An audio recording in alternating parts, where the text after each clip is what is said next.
पूछा जाता है कि what will you do if you not gate succeed, तो अगेन वही सेम आंसर रहता है, होगा नहीं सर तो अगली बार वापस आऊँगा। तो ये चीज़ थी जो मोटिवेट कर रही थी मुझे बार बार। तो ये था जिसने मोटिवेशन को इस जर्नी तक लेके गया।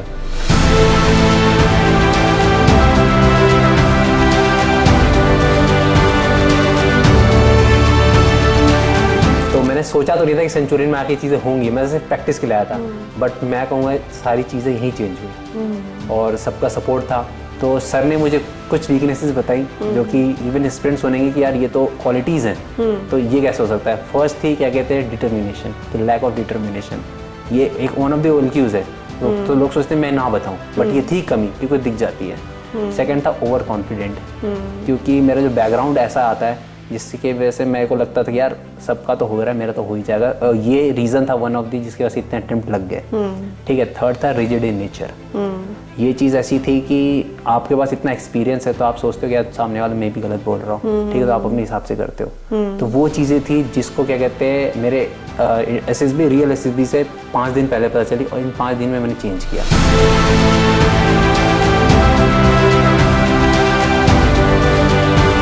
पापा ये रहा, पापा वो रहा, ठीक है, स्क्रीन आउट हो गया, स्क्रीन आउट हो गया, स्क्रीन आउट हो गया।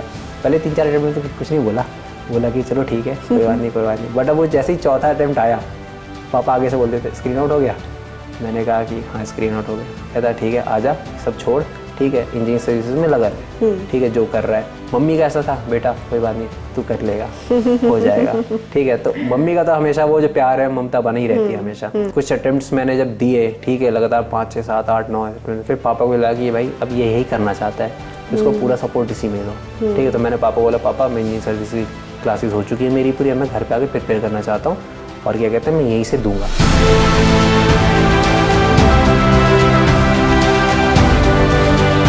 हम 6 बच्चों का ग्रुप है, ठीक है, जो हमारे कॉलेज के थे, और हम 6 में से आज की डेट में हम 6 के 6 रिकमेंडेड है, जिसमें 4 एकेडमी में है, ठीक है, और एक के भी मेरिट आई है NCC, वो भी इसकी ज्वाइनिंग अप्रैल में, मेरी भी बच रही है बस।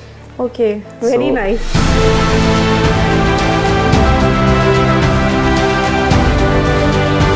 यूजली फौजी जो फादर्स होते हैं वो इतना बच्चों से अटैच नहीं होते, बट मेरे पापा मुझे रोज़ एक व्हाट्सएप पे वीडियो भेजते, ठीक है, मोटिवेशन की कि ये देखो कोई बात नहीं, इस अटेम्प्ट में नहीं हुआ तो अगले में हुआ, इसका मेहनत करते जाओ, ठीक है। तो कहीं ना कहीं पेरेंट्स को भी बाद में समझ में आता है कि बच्चे को यही करना है।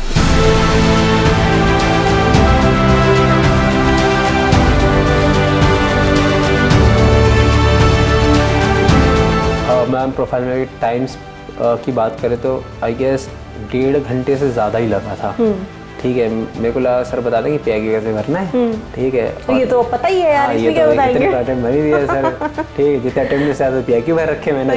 सही बात है। तो PIQ भर देंगे, बता देंगे भाई इस चीज़ को ऐसे लिखना, इस चीज़ को ऐसे लिखना, बट नहीं, वहाँ पे वो चीज़ें सर ने जो ट्रेनेबिलिटी फैक्टर्स होते हैं हमारे, ठीक है, जिस चीज़ पे क्या कहते हैं असिस्ट किया जाता है, तो सर ने बताया कि कौन सी चीज़ कहाँ लिखनी बेटर है, कौन सी चीज़ ना लिखनी बेटर है, ठीक है, कौन सी चीज़ जो आप सोचते हो कि भाई नहीं लिखे बट उसका भी रोल है, ठीक है। आपने लाइफ में जो भी किया है, ठीक है, आपको उस चीज़ पे कॉन्फिडेंट होना चाहिए, बहुत ज़रूरी है। कई बच्चे सोचते हैं यार मैंने बैडमिंटन सिर्फ घर में खेला है, ठीक है, तो मैं क्यों ही लिखूँ, बट नहीं, आपने खेला है, ठीक है, तो आप लिखो उस चीज़ को, ठीक है। आपने क्या कहते हैं ग्रुप एक्टिविटीज़ की होंगी, यार मैं तो ये रामनवमी का प्रोग्राम था, उसमें बस मैंने क्या कहते हैं लोगों को समझाया, ठीक है, अरेंज किया, वॉलंटियरली कोऑर्डिनेट किया। आप सोचते हैं तो छोटी चीज़ है, बट नहीं, ये ही सारी छोटी छोटी चीज़ें ही जो आपका सेंचुरी के माउंटेन ऑफ सिलेक्शन, ये माउंटेन सिलेक्शन की तरफ ही जा रही हैं, ठीक है। आप हर चीज़ लिखो, ठीक है, जो आपने की है लाइफ में और जिस चीज़ को आप कॉन्फिडेंट हो लेकर के।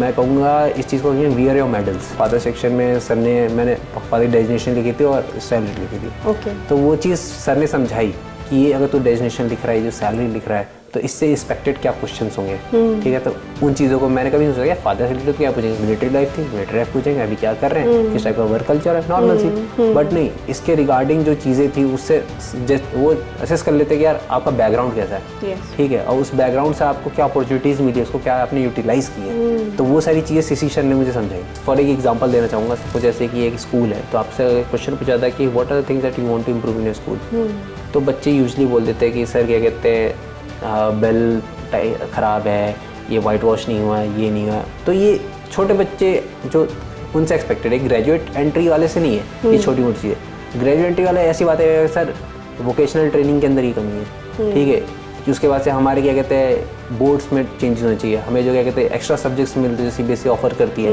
ये बेसिकली फिजिकल एजुकेशन क्या कहते हैं, उसके बाद से कंप्यूटर साइंस, ये सारी ऑप्शनल सब्जेक्ट्स होते हैं। बट सीबीएसई मल्टीपल चीज़ें देती है, ठीक है, फाइन आर्ट्स हो गया, ड्रामा हो गया, थिएटर हो गया, ये सारी चीज़ों के बारे में कोई बात ही नहीं कर रहा। Yes. तो इस लेवल के जो टॉक्स होने चाहिए, ठीक है, क्योंकि हर चीज़ है तो वो चीज़ किसी सर ने समझाई कि जो तुम्हारा लेवल है, ठीक है, किस बारे में बात करनी चाहिए। एक लाइन मैंने पढ़ी थी किसी बुक में, नाम याद नहीं हुई बुक का, वो था I aspire to inspire before I get expire.